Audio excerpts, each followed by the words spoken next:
Subscribe my channel and press the bell icon for daily recipe. Bismillahirrahmanirrahim. Assalamualaikum viewers, this is Rafi Ali and welcome back to my channel. आज मैं आपके साथ share करूंगी बहुत ही मज़े की और बहुत ही सिंपल आलू मटर की रेसिपी। इसको बनाना बहुत ही आसान है और ये बहुत ही टेस्टी बनते हैं। तो आइए देख लेते हैं इसके लिए हमें किन किन चीज़ों की ज़रूरत है और इसको कैसे बनाते हैं।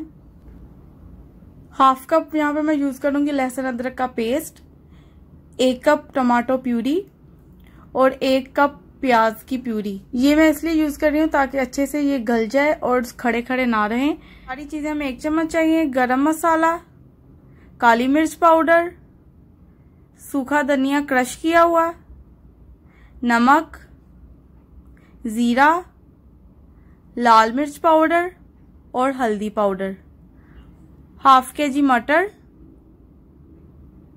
1 केजी आलू, ऑयल हाफ कप और पानी तकरीबन 1 लीटर। तो आए अब स्टार्ट करते हैं इसको पकाना।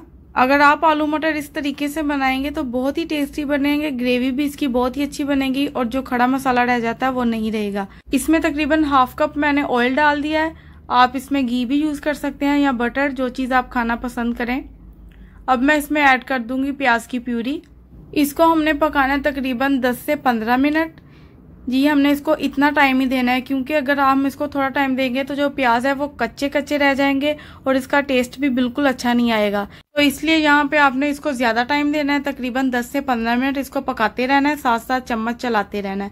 तो अब मैं इसमें ऐड कर दूंगी हाफ कप लहसुन अदरक का पेस्ट और इसको भी मैं पका लूंगी। तो ये अच्छे से पक चुका है। अब मैं इसमें ऐड कर दूंगी टमाटर की प्यूरी और इसको मैं अच्छे से मिक्स कर लेती हूँ और साथ ही मैं इसमें ऐड कर दूंगी सारे मसाले, गरम मसाला पाउडर, सूखा धनिया, काली मिर्च पाउडर, हल्दी पाउडर, नमक आप अपने टेस्ट के अकॉर्डिंग भी ले सकते हैं, सुरख मिर्चें और जीरा। इन मसालों के अलावा मैंने और कोई चीज़ यूज़ नहीं की। यही सारे मसाले हैं जो आराम से घर में मौजूद होते हैं और थोड़ा सा मैंने पानी ऐड कर दिया है ताकि मसाले जले नहीं। अब सारे मसालों को मैं मिक्स कर लूँगी अच्छे से। तकरीबन 1 से 2 मिनट पहले मैंने इसको पानी जो डाला है उसमें पकाना है और बाद में मैंने इसको 5 से 10 मिनट पकाना है ताकि मसाला अच्छे से भुन जाए। आलू मटर तो नॉर्मल घर पे हर कोई पकाता है, लेकिन अगर आप इस तरीके से पकाएंगे तो बहुत ही अच्छे बनेंगे, खाने वाले अपनी उंगलियां चाटते रह जाएंगे। तो मसाला अच्छे से पक चुका है। अब मैंने इसमें ऐड कर दी हैं आलू और मटर। साथ साथ मैं क्लीनिंग कर लूँ, क्लीनिंग करनी भी ज़रूरी है। अब मैं इसको मिक्स कर लेती हूँ अच्छे से। देखें माशाल्लाह कितने अच्छे लग रहे हैं, खुशबू भी बहुत ही अच्छी आ रही है। आप इस रेसिपी को ज़रूर ट्राई करें इस तरीके से। तो तकरीबन 3 से 4 मिनट मैंने इसको इस तरह भूनना है। फ्लेम मैंने हाई रखी हुई है। अगर आपने अभी तक मेरे चैनल को सब्सक्राइब नहीं किया तो काइंडली मेरे चैनल को सब्सक्राइब करें। ये आपकी तरफ से हमें एक मोटिवेशन मिलती है ताकि हम और अच्छी वीडियोस आपके साथ शेयर कर सकें।